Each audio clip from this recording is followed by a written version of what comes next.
I remember when there were cameras, telephones, and camcorders. They were all separate. Now they are all morphing into one device. Just about every phone takes pictures, and now some of the phones take video. The ability to make video has never been easier. Today we will talk about getting help, making videos, and improving your video skills. Please stay tuned.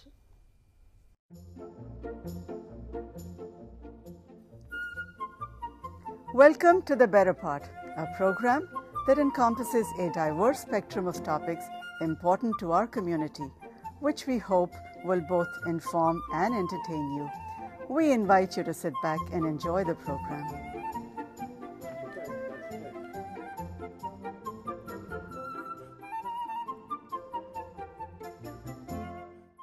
Hello, I'm Phil Lenahan of The Better Part. Today's show is about digital video. We have as our guest Bob Meacham, past president of a club called Viewfinders. Bob came up through 30 years of shooting 35mm pictures, and he became interested in video when he joined the Viewfinders. He has held various positions with the club, including member of the board of directors, president twice, and vice president. He has set up teaching groups within the club, gave presentations to the club, conducted workshops, and most of all, co-started the video production group. Welcome, Bob. The Better Part is very pleased to have you as a guest today. Thank you. Thank you for inviting me. Exactly. Let's start with basics. What is a digital video club? Well, amateur video clubs used to be primarily film or VHS tape based, and now all the cameras are moving to digital format. And so with the new digital formats, it becomes a lot easier for people to be able to do video editing on computers. And so consequently, we've updated the club name and the formats that we use to be able to accept these new digital formats. Well, is it just a gathering place for techies?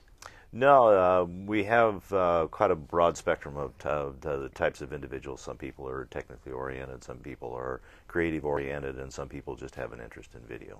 So if you have no experience, you can come to the club and start learning and asking questions and watch the demos and stuff? By all means. That's kind of the purpose of the club, is to be able to share knowledge and share information and then share the work that we create as part of video editing. Do you have to own a camera?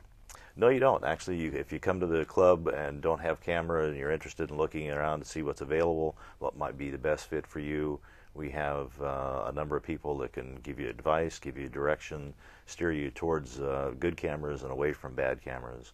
So no, there's no requirement to have a camera to become a member or attend a meeting. There are multiple formats that I see for video. Can you just review briefly the couple of formats? What's the most popular one today?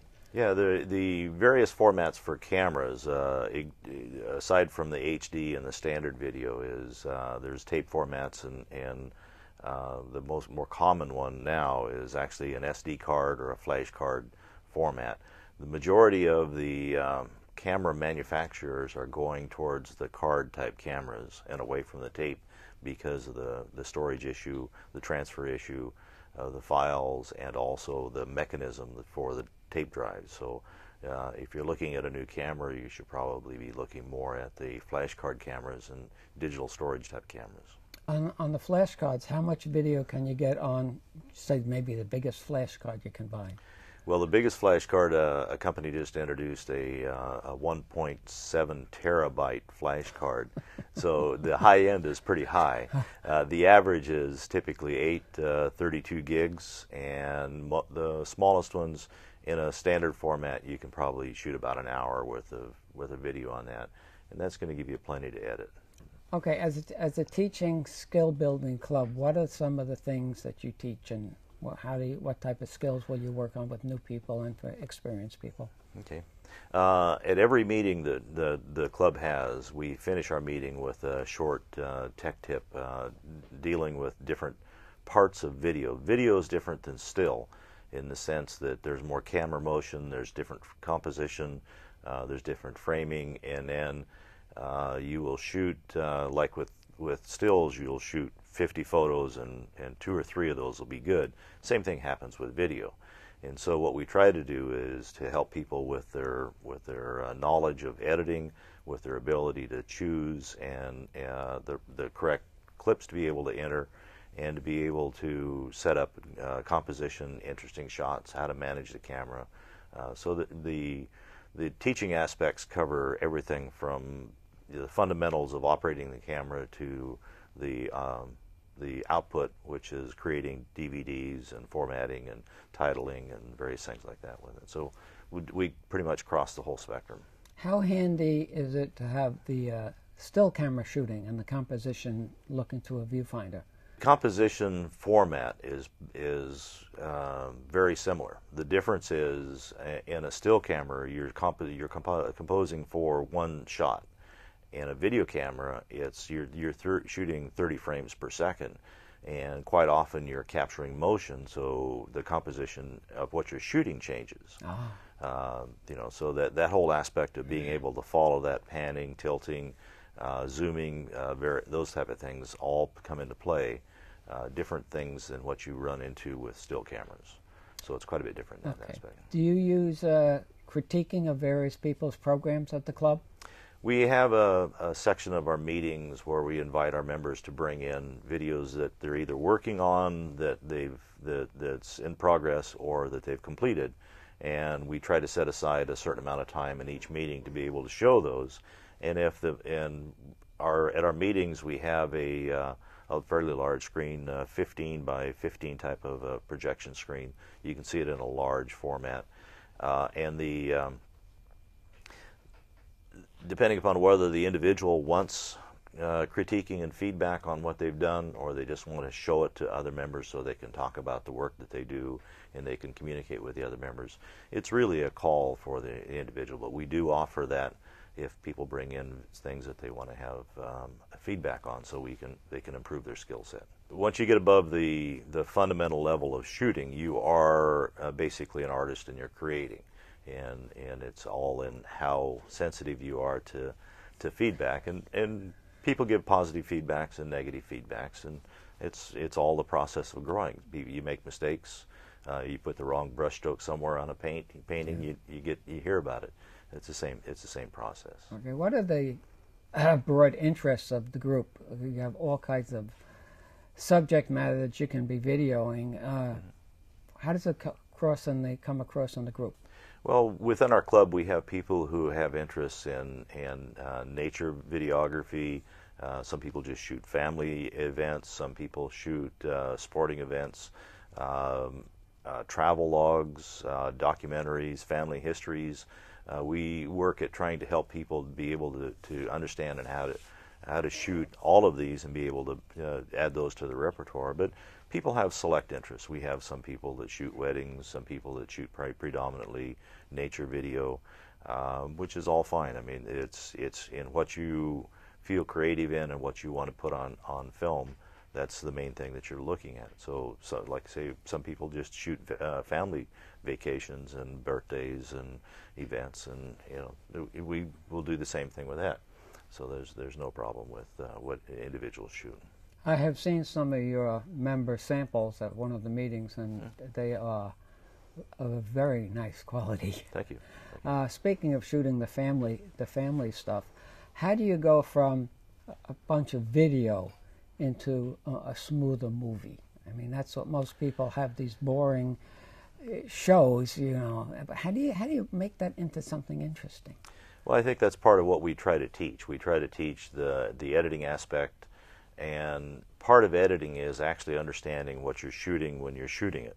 And so you go through the process of shooting an event, and then you go back and you try to make sure that you cover everything, and then you come back at the end and you start looking at what you have. And they say that the whole process of editing is to assemble all the bits and then throw out the bad bits. But what you really need to do is make sure that you put together a storyline, and you're telling a story with your video, and that keeps it more interesting. How does a person get into the club? We have our meetings once a month at the Quinlan Center in Cupertino.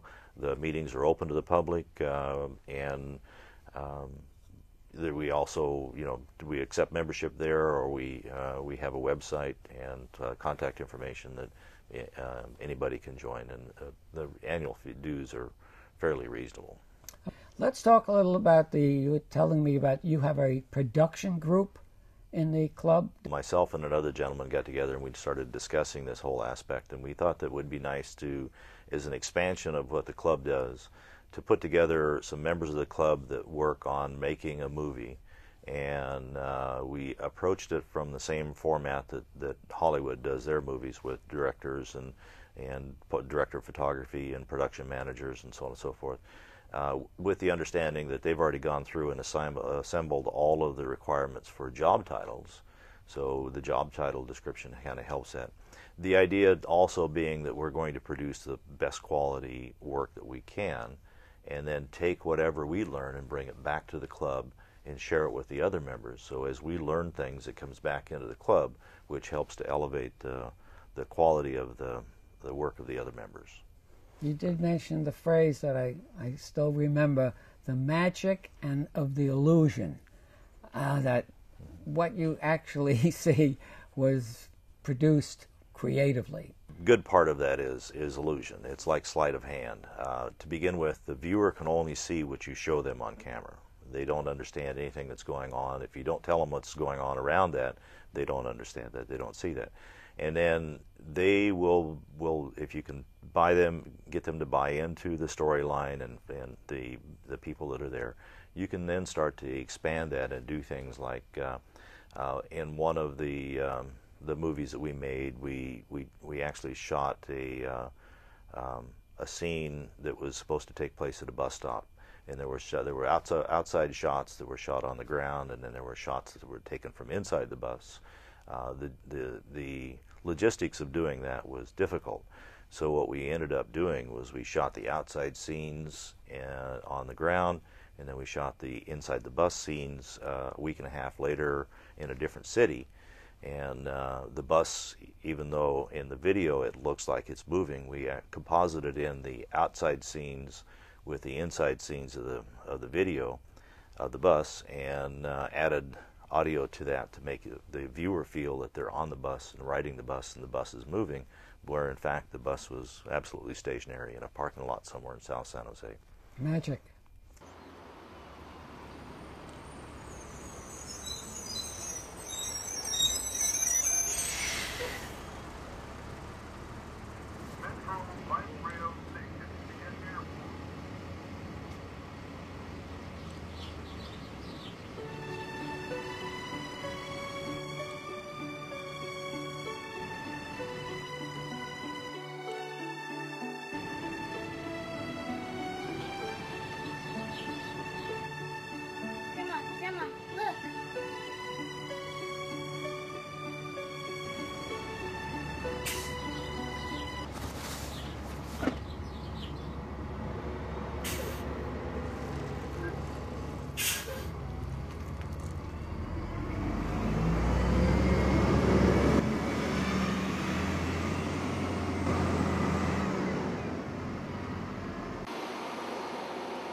That's part of the magic. You can, the eye wants to believe certain things, and if you give it the opportunity, you can sleight of hand.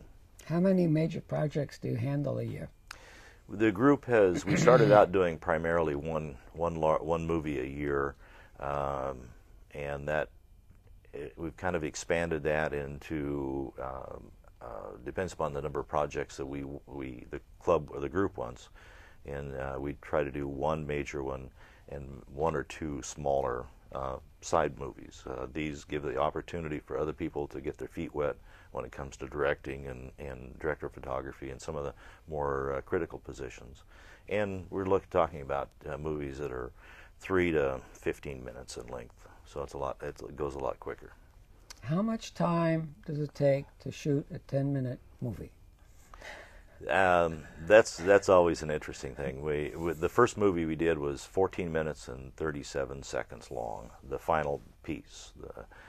We went back and took a look at how much time and effort we put into that, And actual shoot times, we spent about 37 hours on sets shooting. We put in about 75 minutes worth of film onto tape, and of the 75 minutes, we edited that down to 14 minutes and 37 seconds. So you basically have a full film production company made up of volunteers. Yes. Yes, it is. It's structured like a production company. We approach it as a production company, but everybody does puts in the volunteers, their time, their efforts, and the whole work. Where does the talent come from? We've drawn the talent. The crew talent comes primarily from the video club and the people who come into the club. The on-screen talent, we've used club members, other club members that we've be able to take through the process, and we also have a couple of contacts in actors circles. And where does all this expensive equipment come from? The equipment that we use is primarily the members' equipment. We have a couple of members that are heavily involved in video and shoot a lot of different types of things, and they've acquired a fair amount of stuff. And then occasionally we have to borrow, if we don't have a piece of equipment that we don't need a mixer or a sound mixer for something, we'll borrow that. How did you solve your recent problem with a camera dolly? We've used a camera dolly in a number of the shoots that we do. Motion and film, if you start looking at how movies and television programs are shot, if you actually start to watch, motion on the camera has become a big thing. So you'll see a shot and there'll be a slow dolly pan around something.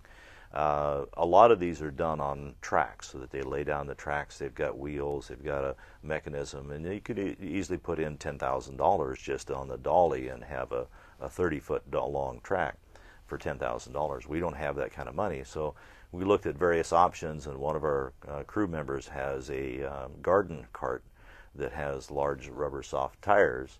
And so what we do is we put to do push or pull dollies, or even sideways dollies, we put the camera with the camera operator on the cart, and then crew members will move the cart along the path that we need to be able to do that.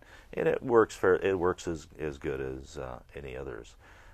Amateur videos tend to be jumpy.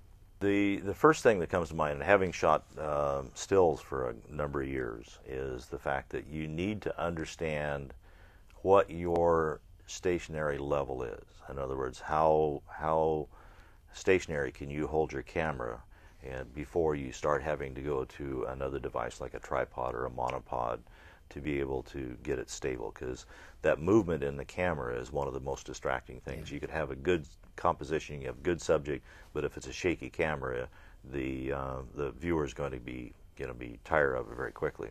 Okay, what advice would you give somebody who wants to make a better video? If you understand, I think for somebody to improve their skill sets, the first thing you have to do is understand, and it starts at the camera. Understand the operation of your camera, get to know your camera and what it can do, what it can't do, and then get familiar enough with your camera that you can be able to do things with it that without having to disrupt whatever the shooting aspect is. And then once you've captured that, bringing it into video, and understand that when you're editing a piece, you're telling a story. And we've all heard people tell jokes, and they start off and they go, no, that's not right, no, this isn't, and it doesn't come across as well as a person who can tell that joke smoothly and all the way through without interruptions, without the hiccups. So that's kind of the approach you should take to your editing. When you're editing something, you want to be able to tell a story and be able to have that story move through and bring your viewer along with that story until you get to the end of it, and that will improve your whole process from the beginning to the end. You can't fix things in post that you've created in post being after you've shot it.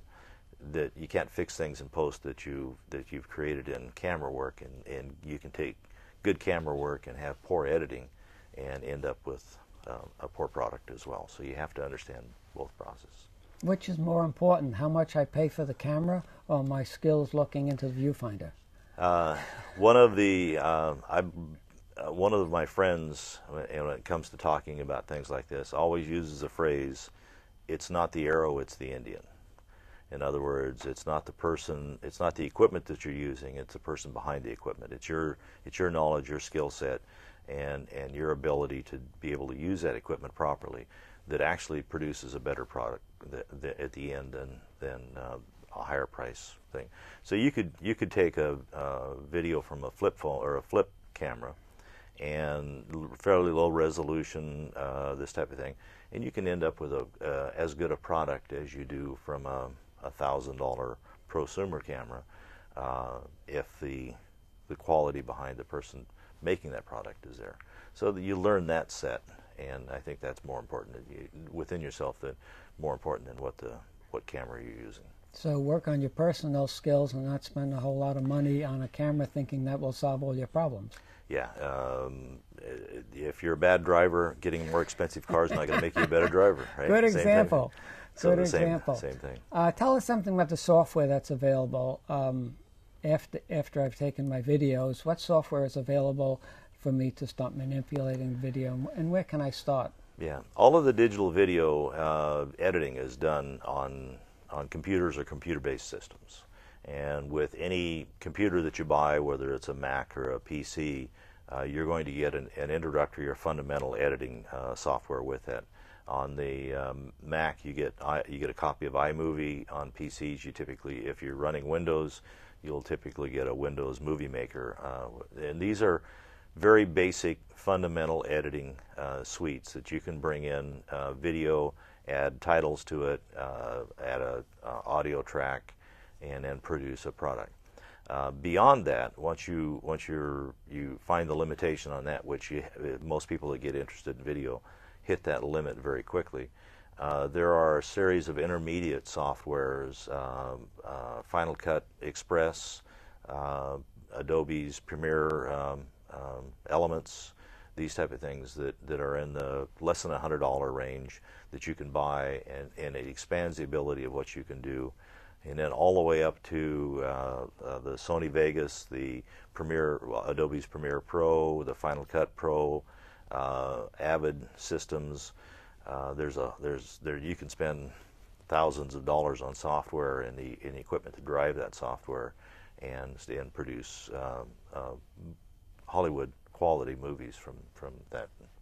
So there's quite a range of software out there. I had a thought while you were talking that it might be just fun for anybody to take some of their still pictures and open up one of these editing programs and just flip around with their still pictures and get used to manipulating things. Yeah, the difference between when you bring stills into the editing software, the difference is video shot, like I said, at typically at 30 frames per second, where stills are one frame for 3 to 5 seconds. It usually takes, on a still shot, it takes a person viewing that 3 to 5 seconds to completely comprehend and understand it. But yeah, you can bring stills in. You can do transitions between stills. You can do the Ken Burns effect.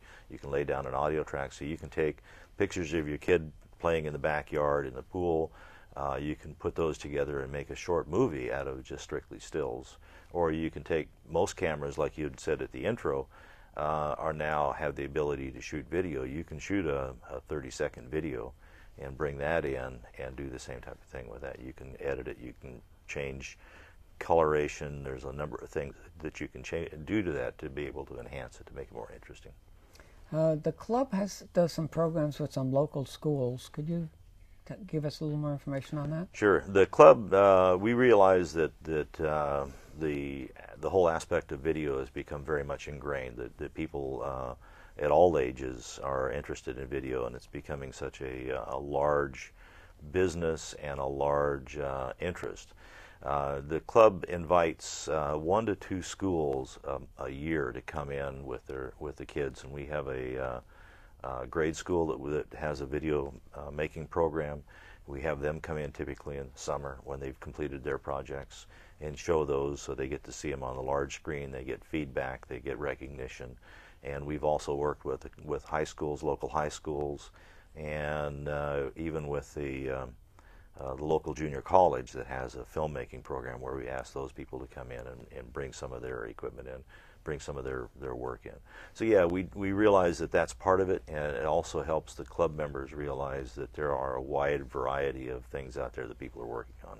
Because quite often a kid that's 10 years old is not going to produce the same video as somebody that's 45 or 50. But they do produce some surprising videos, don't they? The quality's there, and the subject and the interest can be very interesting as well. So. Well, Bob, I think we're running out of video frames for this show. And lastly, repeat the information about the club and how they can be contacted. The club meets the second Wednesday of every month at the Quinlan Center in Cupertino, which is the community center on Stelling Road and Cupertino. We have a club website, which is viewfindersclub.org. There's some contact information there. There's some telephone numbers there that you can call people. You want to get specific information about how to join. We also list our upcoming programs there, what the program is going to be for each month, and so that's the easiest way to get involved. Just come out and join us and meet the people and see what we're doing. I'd also like to mention you have a spectacular newsletter. It's a little 8-page mini magazine each month, and it reads like PC World. Yeah. It is really, really nice. Thanks, Bob. Thanks for joining us today, and I'll most likely be at your next meeting to pick up some more tips. I look forward to it. Well, that's our show for this week. We hope you have found it interesting and realize it is the time to dust off that old camcorder or go out and buy one of those little flip ones. Go out and make some great and interesting videos, or join us here at The Better Part to help us make this program. See you next time on The Better Part. Thank you for joining us. We hope that you have found today's program both informative and interesting. If you would like to suggest a topic or a guest for The Better Part, you can always reach us at the Cupertino Senior Center. The number there is 408-777-3150. You can learn more about us and order a copy of this program or one of the many programs that we've done by visiting our website. The website address is www.thebetterpart.com. The Better Part has many of its programs available through the Santa Clara County Library System. And The Better Part has selected programs also on YouTube. Thanks again for watching. See you next week.